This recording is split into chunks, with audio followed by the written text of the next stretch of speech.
Hello and welcome back to OJS for Editors. In this lesson, we'll be walking through some of the final steps in publishing a submission. Today, we'll see how the section editor schedules the submission for publication now that it's been through peer review, copy editing, layout editing, and proofreading. Joe, can you take us through? Scheduling is in the middle of the section editor's version of the submission editing page. But before scheduling the submission, Kafui likes to inspect the article and check the metadata to make sure everything is in order now that the editing stage is complete. She can preview the article using the View Proof link in the layout area.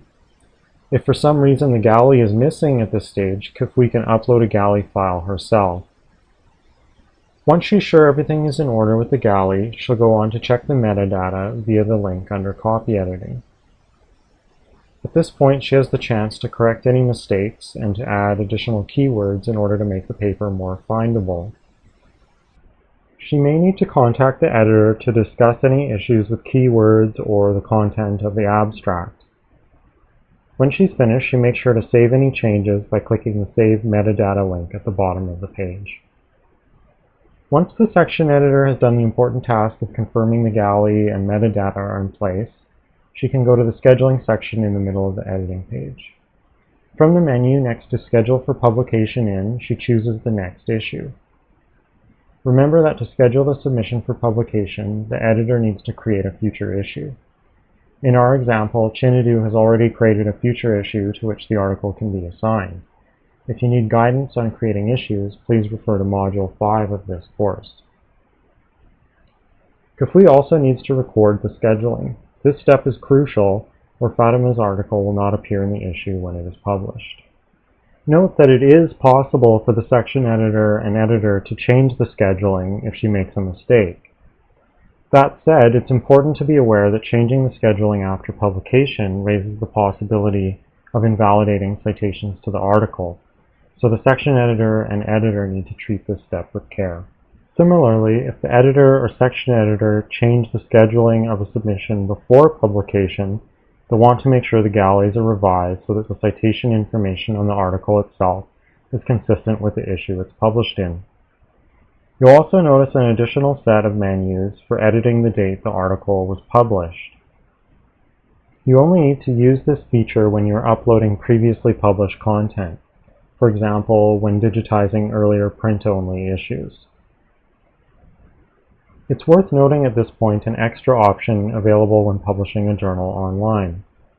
OJS allows the editor to choose between staggering the release of articles within an issue or sticking with the traditional practice of publishing the entire issue all at once. To take a real-world example, the Journal of Information Policy explains in its publication frequency policy that it publishes articles on a rolling basis in one volume per year. Here's what the table of contents from Volume 1 looked like early in the year.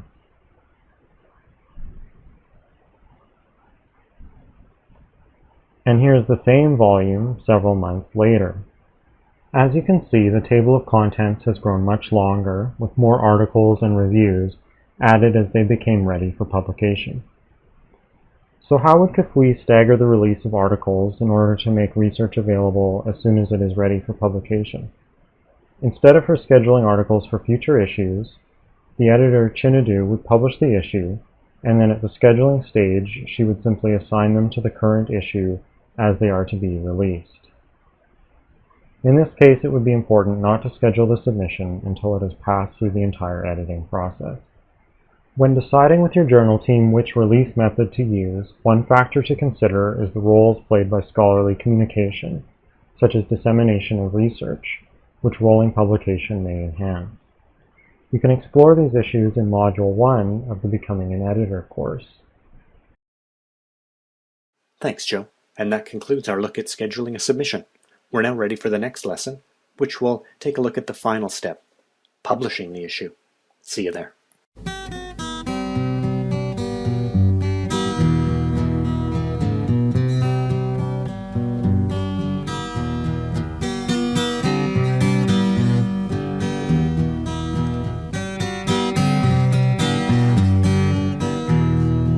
Ilele lo benela, yeah. ilele lo bene